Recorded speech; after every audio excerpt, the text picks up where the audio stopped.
ತುಂಬ ಜನ ಪಾರ್ಕ್ನಲ್ಲಿ, ರಸ್ತೆಯಲ್ಲಿ, ಮೈದಾನದಲ್ಲಿ ತೂಕನ ಕಡಿಮೆ ಮಾಡಬೇಕಂತೇಳಿ ಬೆಳಗ್ಗೆ ರಾತ್ರಿ ಕ್ಯಾಶುವಲ್ ಶೂಸ್ ಹಾಕಿ ಸ್ಪೋರ್ಟ್ಸ್ ವೇರ್ ಹಾಕ್ಕೊಂಡು ಮಗ್ಗ ಎಲ್ಲ ವಾಕಿಂಗು ಜಾಗಿಂಗು ರೊಚ್ಚಿಗೆದ್ದು ಮಾಡ್ತಾ ಇರ್ತಾರೆ. ಆದರೆ ತಿಂಗಳ ಕಳೆದ್ರೂ ಕೂಡ ವೆಯ್ಟ್ ಲೂಸ್ ಮಾತ್ರನೇ ಆಗಿರೋದಿಲ್ಲ. ಒಂದು ವೇಳೆ ಆಗಿದ್ರೂ ಕೂಡ ನಾವು ಏನು ಲೂಸ್ ಮಾಡಬೇಕು ಅಂತ ಅಂದ್ಕೊಂಡಿರ್ತೀವೋ ಅದನ್ನು ಮಾತ್ರ ಆಗಿರಲ್ಲ, ಬಟ್ ವೆಯ್ಟ್ ಲಾಸ್ ಆಗಿರುತ್ತೆ. ಅದೇ ಹೇಗೆ?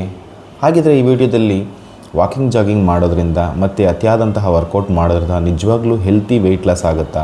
ಮತ್ತು ವೆಯ್ಟ್ ಮಿಷಿನ್ ತೋರಿಸ್ತಿರೋದು ಕಮ್ಮಿ ತೋರಿಸ್ತಿದೆಯಲ್ಲ, ಹಾಗಾದರೆ ಅದೆಲ್ಲ ಏನು? ಸಬ್ಸ್ಕ್ರೈಬ್ ಮಾಡ್ಕೊಳ್ಳಿ. ಹಾಗೆ ಈ ವಿಡಿಯೋ ಬಗ್ಗೆ ನಿಮ್ಗೆ ಅನ್ನಿಸ್ತು ಹೇಳಿ ಕಾಮೆಂಟ್ ಕೂಡ ಮಾಡಿ. ಮತ್ತಿನ್ಯಾಕೆ ತಡ, ವಿಡಿಯೋನ ಶುರು ಮಾಡೋಣ. ನಾವು ವೆಯ್ಟ್ ಗೇನ್ ಹೆಂಗಾದ್ವಿ ಅಂತ ನಿಮ್ಗೆ ಅರ್ಥ ಇದ್ದರೆ ಮಿಕ್ಕಿದ್ದನ್ನು ಹೇಳೋದು ನಿಮಗೆ ಅರ್ಥ ಆಗುತ್ತೆ. ನಾವು ತಿನ್ನುವಂಥ ಫುಡ್ನಲ್ಲಿ ಕ್ಯಾಲೋರಿ ಇರಿಸ್ತೇವೆ, ಅದು ಎಲ್ರಿಗೂ ಗೊತ್ತಿರೋದು ವಿಚಾರ. ನೀರು ಗಾಳಿ ಬಿಟ್ಟು ನೀವು ಇನ್ನೇನೇ ತೊಗೊಂಡ್ರು, ಅನ್ನ ತಿಂದರು ಕ್ಯಾಲೋರಿ ಸೇಮ್ ಕ್ಯಾಲೋರಿ ಚಪಾತಿಲಿ ಇರುತ್ತೆ, ಮುದ್ದೆಯಲ್ಲೂ ಸೇಮ್, ಜೋಳದ ರೊಟ್ಟಿಲೂ ಸೇಮ್. ತುಂಬ ಜನ ಎಲ್ಲ ಅನ್ನ ಎಲ್ಲ ಬಿಟ್ಟು ಚಪಾತಿ ತಿಂತಿರ್ತಾರಲ್ಲ, ಆ್ಯಕ್ಚುಲಿ ಹಂಗೆ ಲೆಕ್ಕ ಕೊಟ್ಟರೆ ಅನ್ನನೇ ಎಷ್ಟು ಬೆಟರ್. ಸೊ ಹೀಗೆ ನೀವೇನೇ ಇಂಟೇಕ್ ಮಾಡಿದ್ರೂ ಕೂಡ ನಮ್ಮ ಬಾಡಿಯಲ್ಲಿ ಕ್ಯಾಲೋರಿ ತುಂಬಿಕೊಳ್ಳುತ್ತೆ. ನಮ್ಮ ಬಾಡಿ ಎಷ್ಟು ಖರ್ಚು ಮಾಡುತ್ತೋ ಅಷ್ಟು ತುಂಬಿಕೊಂಡ್ರೆ ವೆಯ್ಟ್ ಮೇಂಟೈನ್ ಇರುತ್ತೆ. ಎಷ್ಟು ಖರ್ಚು ಮಾಡುತ್ತೋ ಅದಕ್ಕಿಂತ ಜಾಸ್ತಿ ಇಂಟೇಕ್ ಮಾಡಿದ್ರೆ ಎಷ್ಟು ಖರ್ಚು ಮಾಡಬೇಕು ಅಷ್ಟು ಮಾಡಿ ಉಳಿದಿದ್ದನ್ನು ಅದು ಎನರ್ಜಿಯಾಗಿ ಉಳಿಸುತ್ತೆ. ಅದೇ ಡೇ ಬೈ ಡೇ ಹೋಗ್ತಾ ಹೋಗ್ತಾ ಹೋಗ್ತಾ ಹೋಗ್ತಾ ಎಕ್ಸಸ್ ಆಗಿ ಆಗಿ ಆಗಿ ಆಗಿ ಆಗಿ ನಾವು ವೆಯ್ಟ್ ಗೇನ್ ಆಗಿರುತ್ತೆ. ಅದೇ ರೀಸನ್, ಸಿಂಪಲ್ ಅಷ್ಟೇ. ಸೊ ಈಗ ನಾವು ವೆಯ್ಟ್ ಲೂಸ್ ಮಾಡೋದಕ್ಕೆ ನಾವೇನು ಮಾಡ್ತಿರ್ತೀವಿ, ಊಟನ ಬಿಡೋಕ್ಕೆ ಶುರು ಮಾಡ್ತಿರ್ತೀವಿ. ಆ್ಯಕ್ಚುಲಿ ಊಟ ಬಿಟ್ಟರೆ ಕ್ಯಾಲೋರಿ ಕಟ್ ಡೌನ್ ಆಗುತ್ತೆ ನಿಜ, ಬಟ್ ಬಾಡಿಗೆ ಬೇಕಾಗೋ ಸಫಿಷಿಯೆಂಟ್ ನ್ಯೂಟ್ರಿಷನ್ ಸಿಗ್ತಾ ಇರಬೇಕಲ್ವಾ? ಸೊ ಈಗ ನಮಗೆ ಗೊತ್ತು, ಎಲ್ರಿಗೂ ಗೊತ್ತು ಪ್ರೋಟೀನ್ ಬೇಕು, ಕ್ಯಾಲ್ಶಿಯಂ ಬೇಕು ಅಂತ. ಎವ್ರಿಡೇ ಕ್ಯಾಲ್ಶಿಯಂ 1 ಗ್ರಾಮ್ ಅಷ್ಟು ಬೇಕೇ ಬೇಕು. ಎವ್ರಿಡೇ ಪ್ರೋಟೀನ್ ನಾವು ಎಷ್ಟು ತೂಕ ಇದ್ದೀವೋ ಅಷ್ಟು ಗ್ರಾಮ್. ಈಗ 80 kg ತೂಕ ಇದ್ದೀವಿ ಅಂದರೆ 80 ಗ್ರಾಮ್ ಪ್ರೋಟೀನ್ ಬಾಡಿಗೆ ಬೇಕೇ ಬೇಕು. ಹಾಗೆ ಹೇಳ್ತವ್ರು ತುಂಬ ವೈಟಮಿನ್ಸ್ ಮಿನರಲ್ಸ್ಗಳು ಬೇಕು. ನಾವು ಇಷ್ಟು ಊಟ ಮೊದಲು ಮಾಡ್ತಿದ್ವಿ, ಇಷ್ಟು ಒಳ್ಳೇದು ಸಿಗ್ತಾಯಿತ್ತು, ಇಷ್ಟು ವೇಸ್ಟೇಜ್ ಸಿಗ್ತಾಯಿತ್ತು. ಈಗ ನಾವು ತಿನ್ನೋದೇ ಇಷ್ಟೆಷ್ಟು ಮಾಡಿಬಿಟ್ಟಿದ್ದೀವಿ ಅಂದರೆ ನಮ್ಮ ಬಾಡಿಗೆ ಬೇಕಾಗಿರೋದು ಏನು ಸಿಗುತ್ತೆ? ಸತ್ವಾಂಶಗಳು ಸಿಗಲ್ಲ. ಸೊ ನೀವು ಊಟ ಎಲ್ಲ ಬಿಡೋಕ್ಕೆ ಶುರು ಮಾಡಿದ್ರೆ ನಿಮ್ಮ ಬಾಡಿ ಬೇರೆ ಬೇರೆ ಹೆಲ್ತ್ ರಿಲೇಟೆಡ್ ಇಶ್ಯೂಸ್ಗಳು ಬರೋಕ್ಕೆ ಶುರು ಆಗುತ್ತೆ. ಸುಸ್ತಾಗುತ್ತೆ, ಆಯಾಸ ಆಗುತ್ತೆ, ಹೇರ್ ಫಾಲ್ ಆಗುತ್ತೆ, ಸ್ಕಿನ್ ಹಾಳಾಗುತ್ತೆ, ಸ್ಯಾಗಿ ಸ್ಕಿನ್ ಬರುತ್ತೆ, ಎನರ್ಜಿ ಇರಲ್ಲ, ನಿದ್ರೆ ಸರಿಯಾಗಿ ಬರೋಲ್ಲ, ಕೋಪ ಜಾಸ್ತಿ ಬರುತ್ತೆ. ಸೊ ತುಂಬ ತುಂಬ ತುಂಬ ಶುರು ಆಗುತ್ತೆ. ಸೊ ನಾವೇನು ಮಾಡ್ತಿರ್ತೀವಿ, ಈ ಸಾಲದಂಗೆ ವರ್ಕೌಟ್ ಬೇರೆ ಮಾಡೋಕ್ಕೆ ಶುರು ಮಾಡ್ತೀವಿ. ಮೊದಲೇ ನಾವು ಎಷ್ಟು ಕೊಡ್ತಾಯಿದ್ದೀವಿ, ಅದರಲ್ಲೂ ವರ್ಕೌಟ್ ಬೇರೆ ಮಾಡೋಕ್ಕೆ ಶುರು ಮಾಡಿಬಿಟ್ಟಿದ್ದೀವಿ. ಬೆಳಗ್ಗೆ 2 ಚಪಾತಿ ತಿಂತೀವಿ, ಮಧ್ಯಾಹ್ನ ಇಷ್ಟೇಷ್ಟು ರೈಸ್ ತಿನ್ನೋದು, ರಾತ್ರಿ ಇಷ್ಟೇಷ್ಟು ಚಪಾತಿನೋ ದೋಸೆನೋ ಅಥವಾ ಮುದ್ದೆನೋ ತಿನ್ನೋದು, ಮತ್ತೆ ಬೆಳಗ್ಗೆದ್ದು ವಾಕಿಂಗ್ ಹೋಗು, ಜಾಗಿಂಗ್ ಹೋಗು. ಹಿಂಗೆ ಮಾಡ್ತಿದ್ರೆ ಕ್ಯಾಲೋರಿನೂ ಕಡಿಮೆ ಕೊಟ್ರಿ, ನೀವು ನ್ಯೂಟ್ರಿಷನ್ನೂ ತುಂಬ ಕಡಿಮೆ ಕೊಟ್ರಿ, ವರ್ಕೌಟ್ ಜಾಸ್ತಿ ಮಾಡಿಬಿಟ್ರಿ. ಆ್ಯಕ್ಚುಲಿ ಸೈನ್ಸ್ ಪ್ರಕಾರ 80% ನ್ಯೂಟ್ರಿಷನ್ ಇರಬೇಕು, 20% ಎಕ್ಸಸೈಸ್ ಇರಬೇಕು. ಬಟ್ ನೀವೀಗ ಉಲ್ಟಾ ಮಾಡಿಬಿಟ್ರಿ. 80% ವರ್ಕೌಟು, 20% ಅಷ್ಟೇ ಊಟ ಮಾಡೋಕ್ಕೆ ಶುರು ಮಾಡಿದ್ರೆ ನಮ್ಮ ಬಾಡಿಗೆ ಬೇಕಾಗಿರೋ ಸಿಗ್ತಾ ಇಲ್ಲ. ಸಾಲದಿದ್ದಕ್ಕೆ ನಮ್ಮ ಬಾಡಿಗೆ ಇನ್ನೂ ಎಕ್ಸ್ಟ್ರಾ ವರ್ಕೌಟ್ ಬೇರೆ ಮಾಡ್ತಿದ್ದೀರಾ. ನಮ್ಮ ಬಾಡಿ ನಾರ್ಮಲ್ ಕೆಲಸ ಮಾಡಿದಾಗೆ ಸಿಗಬೇಕಾರೋ ಊಟ ಎಕ್ಸ್ಟ್ರಾ ಕೆಲಸ ಮಾಡಿದಾಗ ಮೊದಲಿಗಿಂತಲೂ ಕಮ್ಮಿ ಸಿಗ್ತಾಯಿದೆ. ಇವಾಗ ನಿಮ್ಮ ಬಾಡಿ ಇನ್ನೂ ಪ್ರಾಬ್ಲಮ್ ಆಗುತ್ತೆ. ಇದು ತುಂಬ ಜನಕ್ಕೆ ಗೊತ್ತಿಲ್ಲ. ಅದಕ್ಕೆ ನೋಡಿ, ನೀವೇನೇ ಶುಗರ್ ಇಟ್ಕೊಳ್ಳಿ, BP, ಥೈರಾಯ್ಡ್, ಆರ್ಥರೈಟಿಸ್, ಏನೇ ಪ್ರಾಬ್ಲಮ್ ಇಟ್ಕೊಂಡು ನೀವು ವಾಕಿಂಗ್ ಜಾಗಿಂಗ್ ಮಾಡ್ತಾಯಿರಿ, ನಿಮಗೆ ವಿತೌಟ್ ಟ್ಯಾಬ್ಲೆಟ್ಸ್ ನಾರ್ಮಲ್ ರೇಂಜಿಗೆ ಬರೋದೇ ಇಲ್ಲ. ಯಾಕಂದ್ರೆ ನೀವು ಮೆಡಿಕೇಷನ್ ತಿಂತಾರೆ ಸುಮ್ಮನೆ ಕಂಟ್ರೋಲ್ ಇರ್ತದೆ. ಸುಮ್ಮನೆ ಕಂಟ್ರೋಲ್ ಇದ್ದರೆ ಅದು ಯೂಸ್ ಆಗೋಲ್ಲ, ಅದು ನಾರ್ಮಲ್ ಬರಬೇಕು. ಸೊ ಆವಾಗ ನಿಮ್ಮ ಬಾಡಿಗೆ ಬೇಕಾದ ಸತ್ವಾಂಶಗಳು ಸಿಗ್ತಿದೆ ಅಂತ ಅರ್ಥ. ಈಗ ನೀವು ಬರೀ ವಾಕಿಂಗು ಜಾಗಿಂಗು ಮಾಡೋದ್ರಿಂದ ನಿಮ್ಮ ಬಾಡಿನಲ್ಲಿ ಫ್ಯಾಟ್ ಲಾಸ್ ಆಯಿತಾ, ಮಸಲ್ ಲಾಸ್ ಆಯಿತಾ ಯಾವಾಗ ಗೊತ್ತಿರ್ತದೆ? ನಮ್ಮ ತೂಕದಲ್ಲಿ ಎರಡೂ ಇರುತ್ತೆ, ವಾಟರ್ ಇರುತ್ತೆ, ಮೂಳೆ ಇರುತ್ತೆ, ದಟ್ ಇಸ್ ಸೆಕೆಂಡ್ರಿ. ಬಟ್ ಮೇಜರಾಗಿ ಫ್ಯಾಟ್ ಜಾಸ್ತಿ ಇರುತ್ತೆ obviously. So muscles already drop ಆಗೋಗಿರುತ್ತೆ. ಸೊ ನಾವೇನು ಮಾಡ್ತಿರ್ತೀವಿ, ಊಟ ಕಮ್ಮಿ ಮಾಡಿ ವರ್ಕೌಟ್ ಜಾಸ್ತಿ ಮಾಡೋಕ್ಕೆ ಶುರು ಮಾಡಿದ್ರೆ ಫ್ಯಾಟ್ ಅಲ್ಲೇ ಇರ್ತದೆ, ಫ್ಯಾಟ್ ಖರ್ಚಾಗಲ್ಲ, ಮಸಲ್ ಡ್ರಾಪ್ ಆಗ್ತಿರ್ತದೆ. ಬಿಕಾಸ್ ನಾವು ಕೊಡ್ಬೇಕಾದ್ರೆ ನ್ಯೂಟ್ರಿಷನ್ ಕೊಟ್ಟಿಲ್ವಲ್ಲ. ಎವ್ರಿಡೇ ನಮ್ಮ ತೂಕಕ್ಕೆ ಎಷ್ಟು ಬೇಕೋ ಅಷ್ಟು ಗ್ರಾಮ್ ಕೊಡಬೇಕು ಅಂತ ಹೇಳಿದೆ, ಅಷ್ಟು ನಾವು ಕೊಟ್ಟಿಲ್ಲ ಅಂದರೆ ಫ್ಯಾಟ್ ಅಲ್ಲೇ ಇರುತ್ತೆ. ಯಾಕಂದರೆ ಫ್ಯಾಟ್ನ ಲೂಸ್ ಮಾಡ್ಬೇಕಾದ್ರೆ ಮಸಲ್ಸ್ ಗೇನ್ ಮಾಡಬೇಕು. ಮಸಲ್ ಗೇನ್ ಮಾಡಬೇಕಂದ್ರೆ ಪ್ರೋಟೀನ್ ಕಂಟೆಂಟ್ ಬಾಡಿಗೆ ಹೋಗಬೇಕು. ಸೊ ಇದಾಗ್ತಿಲ್ಲ ಅಂತ ಹೇಳಿದ್ರೆ ನೀವು ಲೂಸ್ ಮಾಡ್ತಿರೋದು ಫ್ಯಾಟ್ನಲ್ಲ, ಮಸಲ್ಸಿಂದ ನಮ್ಮ ಬಾಡಿ ಎನರ್ಜಿನ ಡ್ರಾ ಮಾಡೋಕ್ಕೆ ಶುರು ಮಾಡುತ್ತೆ. ಮಿಷಿನ್ ಮೇಲೆ ನಿಂತವ ಮಾತ್ರ ನಾವು ವೆಯ್ಟ್ ಲಾಸ್ ತೋರಿಸ್ತಾ ಇರ್ತದೆ, ಬಟ್ ನಿಮ್ಮಲ್ಲಿ ಏನೂ ಚೇಂಜಸ್ ಇರೋಲ್ಲ. ಸುಮ್ಮನೆ ಏನೋ ಡ್ರೈ ಥರ ಮಕಾಲ ಗ್ಲೋನೆಸ್ ಕಳ್ಕೊಳ್ಳುತ್ತೆ, ಹೇರ್ ಫಾಲ್ ಶುರುವಾಗುತ್ತೆ, ಹಾರ್ಮೋನ್ಸ್ಗಳಲ್ಲಿ ವ್ಯತ್ಯಾಸ ಆಗುತ್ತೆ, ಹಿಂಗೇನೋ ಆಗುತ್ತೆ. ನಾವು ನೋಡಿದ್ರೆ ವೆಯ್ಟ್ ಲಾಸ್ ಆಗುತ್ತೆ, ವಾಕಿಂಗ್ ಮಾಡ್ತಿದ್ದೀವಿ, ಜಾಗಿಂಗ್ ಮಾಡ್ತಿದ್ದೀವಿ, ಸಣ್ಣ ಆಗ್ತಿದ್ದೀವಿ, ಯಾರೂ ಆಗಿಲ್ಲ. ಸೊ ಇವತ್ತಿಗೂ ನನ್ನ ಪಾರ್ಕಿಗೆಲ್ಲ, ನಾನು ಒಂದು ಕಾಲದಲ್ಲಿ ವೆಯ್ಟ್ ಲಾಸ್ ಮಾಡೋಕ್ಕೆ ನಾನು ಜಾಗಿಂಗ್ ವಾಕಿಂಗ್ ಎಲ್ಲ ಮಾಡ್ತಿದ್ದೆ. ಅವತ್ತು ಹೋಗ್ತಿದ್ರು ಕೂಡ ಇವತ್ತಿಗೂ ಹೋಗ್ತಿದ್ದಾರೆ ಎಲ್ಲರೂ. ಹಂಗಂಗೆ ಅವ್ರು ಇನ್ನೂ ಅಧ್ವಾನವಾಗಿ ಹೋಗೋರೆ. ನಾವು ಕಷ್ಟಪಟ್ಟೆ 100 ಕ್ಯಾಲರಿ 200 ಕ್ಯಾಲರಿ ನಾವು ಪಾರ್ಕಲ್ಲಿ ವಾಕು ಜಾಗೋ ಏನೋ ಒಂದು ಮಾಡಿ ಚೆನ್ನಾಗಿ ಖರ್ಚು ಮಾಡಿಬಿಟ್ಟಿರ್ತೀವಿ. ಹೊರಗಡೆ ಬಂದ್ಬಿಟ್ಟು ಮತ್ತೆ ಕಾಫಿ ಟೀ ಚೆನ್ನಾಗಿ ಕುಡಿದ್ಬಿಡೋದು, ಇಲ್ಲ ಅದು ಯಾವುದೋ ಕಷಾಯಗಳು ಕುಡಿಯೋದು, ಇಲ್ಲ ಮನೆಗೆ ಬಂದ್ಬಿಟ್ಟು ಇಡ್ಲಿ ದೋಸೆ ವಡೆ ಎಲ್ಲ ಹಾಕೊಂಡು ತಿನ್ನೋದು. ಹೋಯ್ತಲ್ಲ. ನಾವೇನು ಖರ್ಚು ಮಾಡಿದ್ರೆ ಕ್ಯಾಲರಿ, ನಾವು ಪಾರ್ಕಲ್ಲಿ ವಾಕ್ ಮಾಡಿದ್ರೆ ಕ್ಯಾಲರಿ ಅಷ್ಟೇ ಬರ್ನ್ ಆಗೋದು. ಇಲ್ಲಿ ಮತ್ತೆ ಬಂದು ತುಂಬ್ಕೊಂಡ್ಬಿಟ್ವಲ್ಲ, ಮತ್ತು ಇನ್ನೇನಿದೆ ಯೂಸ್ಲೆಸ್ ಆ್ಯಕ್ಚುಲಿ.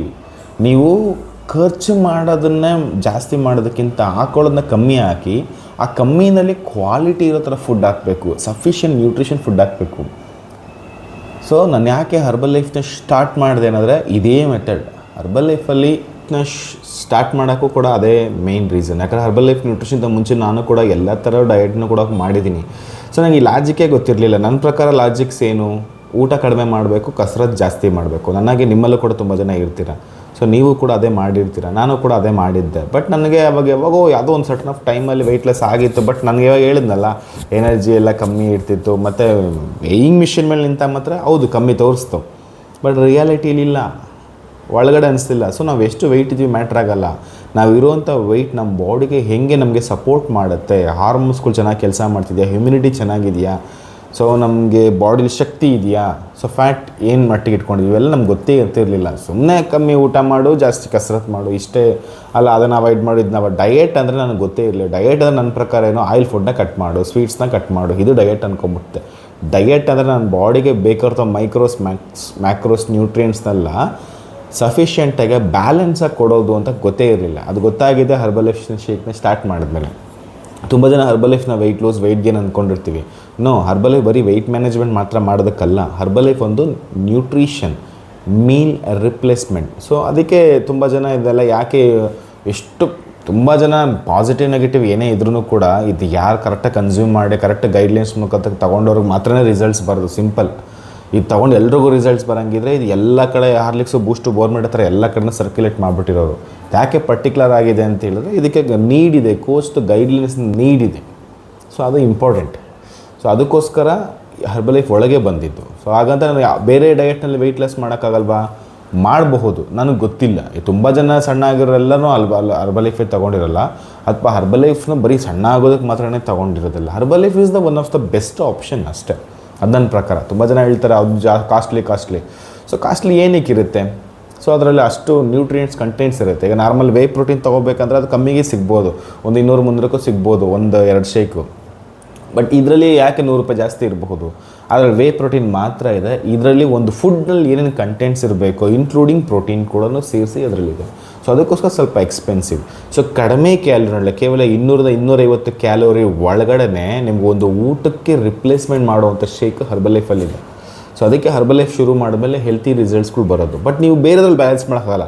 ಈಗ ನೀವು 250 ಕ್ಯಾಲೋರಿನಲ್ಲಿ ಬೇರೆ ಫುಡ್ನ ಬ್ಯಾಲೆನ್ಸ್ ಮಾಡ್ತೀನಿ ಅಂತ ಹೇಳಿದ್ರೆ ಒಂದು ಕಾಸ್ಟ್ ಜಾಸ್ತಿ ಇರುತ್ತೆ, ಒಂದು ಅಥವಾ ನೀವು ಕಾಸ್ಟ್ ರೆಡಿ ಮಾಡ್ತೀನಿ ಅಂದರೆ ಕ್ಯಾಲೋರಿ ನಿಮ್ಮ ಕೈಲಿ ಕಂಟ್ರೋಲ್ ಸಿಗೋಲ್ಲ. ತುಂಬ ಜನ ಡೇಟ್ಸ್ ತೊಗೋಬೋದಲ್ಲ, ನಟ್ಸ್ ತೊಗೋಬೋದಲ್ಲ, ಡ್ರೈ ಫ್ರೂಟ್ಸ್ ತೊಗೋಬೋದಲ್ಲ, ಸ್ಪ್ರೌಟ್ಸ್ ತೊಗೋಬೋದಲ್ಲ. ಹೌದು, ಬಟ್ ನಿಮಗೆ ಕ್ಯಾಲೋರಿ ಹೊಡ್ತಾ ಬಂದುಬಿಡುತ್ತೆ. ಮತ್ತು ಅದು ಫುಲ್ ಸಂಪೂರ್ಣ ಡೈಜೆಷನ್ ಆಗೋಕ್ಕೂ ತುಂಬ ಟೈಮ್ ತೊಗೊಳುತ್ತೆ. ಡೈಜೆಷನ್ ಸರಿಯಾಗಲ್ಲ, ಅದನ್ನು ಅಗಿಬೇಕು, ಜಗಿಬೇಕು, ಇದೆಲ್ಲ ತುಂಬ ಕಷ್ಟ ಇದೆ. ನಾವು ಹೇಳೋಷ್ಟು ಸುಲಭ ಅಲ್ಲ. ಡಯಟ್ನ 1 ದಿವಸ 2 ದಿವಸ ಮಾಡೋದು ಅಲ್ಲ, ಲೈಫ್ ಲಾಂಗ್ ಮಾಡಬೇಕು. ಅದು ವೇ ಆಫ್ ಲೈಫ್, ಅದು ಡಯಟ್ ಅನ್ನೋದು. ಯಾವುದೋ ಒಂದು ಪರ್ಟಿಕ್ಯುಲರ್ ಒಂದು 5 kg ನಾಳೆ ಮದುವೆ ಇದೆ, ಸಣ್ಣ ಆಗಿಬಿಡ್ತೀನಿ, ಆಮೇಲೆ ನೋಡ್ಕೊಳ್ಳೋಣ, ಹಂಗಲ್ಲ ಅದು. ಸೊ ವೆಯ್ಟ್ ಅನ್ನೋದು, ನಮ್ಮ ಹೆಲ್ತ್ ಅನ್ನೋದು it's a way of life. ನಾವು ಎಲ್ಲಿವರೆಗೂ ಬದುಕಿರ್ತೀವೋ ಅಲ್ಲಿವರೆಗೂ ನಾವು ಊಟ ಮಾಡ್ತಿರ್ತೀವಿ, ಎಲ್ಲಿವರೆಗೂ ಊಟ ಮಾಡ್ತಿರ್ತೀವೋ ಅಲ್ಲಿವರೆಗೂ ವೆಯ್ಟ್ ಮೇಂಟೈನ್ ಮಾಡ್ತಾ ಇರಬೇಕು. ತುಂಬ ಜನ ಹೇಳ್ತಾರೆ ಜಿಮ್ ಬಿಟ್ಟೆ ಸಣ್ಣ ಅದೇ, ಯೋಗ ಬಿಟ್ಟೆ ಸಣ್ಣ ಅದೇ, ಇವನ್ ಹರ್ಬಲ್ ಲೈಫ್ ತೊಗೊಳ್ತೇವೆ ಚೆನ್ನಾಗಿದೆ, ಹರ್ಬಲ್ ಲೈಫ್ ಬಿಟ್ಟ ಮೇಲೆ ದಪ್ಪ ಅದೇ. ಸೊ ಹರ್ಬಲ್ ಲೈಫ್ ಬಿಟ್ಟಿದ್ದಕ್ಕೂ ಜಿಮ್ ಬಿಟ್ಟಿದ್ದಕ್ಕೂ ನೀವು ದಪ್ಪ ಆಗಿರೋದಿಲ್ಲ. ಬಿಟ್ಟ ಮೇಲೆ ನೀವು ಏನೇನು ಅಳವಡಿಸ್ಕೊಂಡ್ರಿ, ಯಾವ ಥರ ಫುಡ್ ಇಂಟೇಕ್ ಮಾಡಿರಿ, ಯಾವ ಥರ ಲೈಫ್ನ ಲೀಡ್ ಮಾಡ್ತಿದ್ದೀರಾ, ಅದು ಮ್ಯಾಟ್ರ್ ಆಗುತ್ತೆ ಅಷ್ಟೇ ವಿನಃ ನಿಮ್ಗೆ ಇದರಿಂದ ಅದಲ್ಲ. ಸೊ ನೀವು ನಿಮ್ಮ ಡಿಸಿಪ್ಲಿನ್ ಮೇಲೆ ಡಿಪೆಂಡ್ ಆಗುತ್ತೆ ನಿಮ್ಮ ಕಂಡೀಷನ್. ಸೊ ಇದು ಇಂಪಾರ್ಟೆಂಟ್. ಸೊ ಈಗ ಫೈನಲ್ ಕನ್ಕ್ಲೂಷನ್ ಇಷ್ಟೇ. ನೀವೇನೇ ವರ್ಕೌಟ್ ಮಾಡಿದ್ರು ಅದು ನಿಮ್ಮ ಬಾಡಿ ತಗೊಳ್ಳೋದು ಕೇವಲ 20% ಮಾತ್ರ. ಅದು 80% ಫುಡ್ ಕರೆಕ್ಟಾಗಿದ್ದರೆ, ನೀವು 80% ಫುಡ್ ಕರೆಕ್ಟಾಗಿ ಇಟ್ಕೊಳ್ದೆ ನೀವು 20%ನ 30, 40, 60, 80% ಕೆಲವರು 100% ಅದೇ ಮಾಡ್ತಾರೆ. ಹಾಗೆಲ್ಲ ಮಾಡ್ಕೊಂಡು ಕೂತ್ಕೊಂಡ್ರೆ ನಿಮ್ಮ ಬಾಡಿ ಇನ್ನೂ ಡ್ಯಾಮೇಜಸ್ ಆಗುತ್ತೆ. ಸೊ ವರ್ಕೌಟ್ಗಿಂತ ನೀವು ಮನೆ ವರ್ಕೌಟೇ ಮಾಡ್ತಿದ್ರೆ ಸಾಕು. ಇವಾಗ ಜಿಮ್ಮು, ಏರೋಬಿಕ್ಸ್, ಜುಂಬಾ ಇವೆಲ್ಲ ಇವಾಗ ಬಂದಿದ್ದು. ಮೊದಲೆಲ್ಲ ಏನು ಮಾಡ್ತಿದ್ರು, ಏನು ಸಿಗುತ್ತೋ ಒಳ್ಳೆ ಊಟ ಮಾಡ್ತಿದ್ರು, ಚೆನ್ನಾಗಿ ಕೆಲಸ ಮಾಡ್ತಿದ್ರು, ಚೆನ್ನಾಗಿದ್ರು. ಸೊ ಇವಾಗ ಕೆಲಸ ಕಮ್ಮಿಯಾಗಿದೆ. ಎಲ್ಲದಕ್ಕೂ ವೆಹಿಕಲ್ಸ್ ಯೂಸ್ ಮಾಡ್ತೀವಿ, ಲಿಫ್ಟ್ ಯೂಸ್ ಮಾಡ್ತೀವಿ, ಎಲ್ಲದಕ್ಕೂ ಫಾಸ್ಟ್ ಫುಡ್ಗಳು ಯೂಸ್ ಮಾಡ್ತೀವಿ, ಡೆಲಿವರಿಗಳು ಯೂಸ್ ಮಾಡ್ತೀವಿ. ನಡೆಯೋದೇ ಕಷ್ಟ ಆಗಿಬಿಟ್ಟಿದೆ. ಹಂಗಿರಬೇಕಾದಾಗ ಅದಕ್ಕೆ ಇವಾಗ ನೀವು ಹೊಸ್ದಾಗಿ ಹುಡುಕೊಂಡು ಹೋಗಿ ವರ್ಕೌಟ್ ಮಾಡ್ತಿದ್ದೀರ, ಇದು okay, no problem. But 80% food ಅದಕ್ಕೆ ಆಪ್ಷನ್ ಇಲ್ವಲ್ಲ. 20% ವರ್ಕೌಟ್ಗೆ ಆಪ್ಷನ್ಸ್ ಇದೆ. ನೀವು ಮನೆ ಕೆಲಸ ಮಾಡಿ ಅಂದರೆ ನೀವು ಹೊರಗಡೆ ವರ್ಕೌಟ್ ಮಾಡ್ಬೋದು, ಯೋಗ ಮಾಡ್ಬೋದು, ಜುಂಬಾ ಮಾಡ್ಬೋದು, ಪಾರ್ಕಲ್ಲಿ ವಾಕ್ ಮಾಡ್ಬೋದು, ಪಾರ್ಕಲ್ಲೇ ಎಕ್ವಿಪ್ಮೆಂಟ್ಸ್ ಇದೆ, ಏನು ಬೇಕಾದ್ರೂ ಮಾಡ್ಬೋದು. ತುಂಬ ಆಪ್ಷನ್ಸ್ಗಳಿದೆ, ಆಲ್ಟರ್ನೇಟ್ ಆಪ್ಷನ್ಸ್ಗಳು ಬೇಜಾನಿದೆ 20% ವರ್ಕೌಟ್ಗೆ. ಬಟ್ 80% ನ್ಯೂಟ್ರಿಷನ್ಗೆ, ಇವಾಗಿರೋ ಫುಡ್ ಮೆಥಡ್, ಇವಾಗಿರೋ ಫುಡ್ ಕ್ವಾಲಿಟಿಗೆ, ಇವಾಗಿರೋ ಫುಡ್ ಗ್ರೇಡ್ಗೆ, ಗ್ರೋಯಿಂಗ್ ಮೆಥಡ್ಗೆ.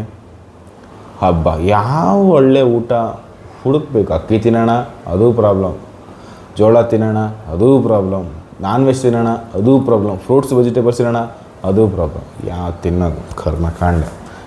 ಹೋಪ್ಫುಲಿ ಈ ವಿಡಿಯೋ ನಿಮ್ಗೆ ಅರ್ಥ ಆಯಿತು ಅಂತ ಅಂದ್ಕೊಳ್ತೀನಿ. ವಾಕಿಂಗು ಜಾಗಿಂಗು ಮಾಡೋದ್ರಿಂದ ನಿಮಗೆ ಹೆಲ್ತಿ ಟ್ರಾನ್ಸ್ಫಾರ್ಮೇಷನ್ ತುಂಬ ಕಷ್ಟ. ಒಂದಷ್ಟು ವಾಟರ್ ವೇಸ್ಟ್ ಬಾಡಿಯಿಂದ ಈಚೆ ಹೋಗುತ್ತೆ, ಒಂದಷ್ಟು ಫ್ಲೆಕ್ಸಿಬಿಲಿಟಿ, ಬ್ಲಡ್ ಸರ್ಕ್ಯುಲೇಷನ್ ಚೆನ್ನಾಗಾಗುತ್ತೆ, ಒಂದು ಉಲ್ಲಾಸ ಉತ್ಸಾಹ ನಿಮ್ಮಲ್ಲಿ ಬರುತ್ತೆ. ವಿನಃ ಒಂದಷ್ಟೇ ಕ್ಯಾಲರಿ ಬರ್ನ್ ಆಗಬಹುದು. ಇಟ್ಸ್ ಡಿಪೆಂಡ್ಸ್ ನೀವು ಮಾಡುವಂಥ ಮೆಥಡ್ ಮೇಲೆ ಡಿಪೆಂಡ್. ನೀವು ಅರ್ಧ ಅವರ್ ನಡ್ಕೊಂಡು ಹೋಗ್ಬಿಟ್ಟು ಬಂದ್ರೂ ಸ್ವಲ್ಪ ಕಾರ್ಡಿಯಾಕ್ ಒಂದು ಸ್ವಲ್ಪ ಆ್ಯಕ್ಟಿವಿಟಿ ಆಗುತ್ತೆ ಅಷ್ಟೇ ವಿನಃ. ಸೊ ನೀವು ಓಹೋನ ರೇಂಜಿಗೆ ಕ್ಯಾಲರಿ ಬರ್ನ್ ಆಗೋಲ್ಲ. ಒಂದು ಗ್ಲಾಸ್ ಕಾಫಿ ನಿಮ್ಮ ಎಲ್ಲ ಹಾಫ್ ಆನ್ ಅವರ್ ಮುಕ್ಕಾಲು ಅವರ್ ವರ್ಕೌಟ್ನ ಸ್ಮ್ಯಾಶ್ ಮಾಡಾಕ್ಬಿಡುತ್ತೆ. ಅಷ್ಟೇ ಆನ್ಸರ್.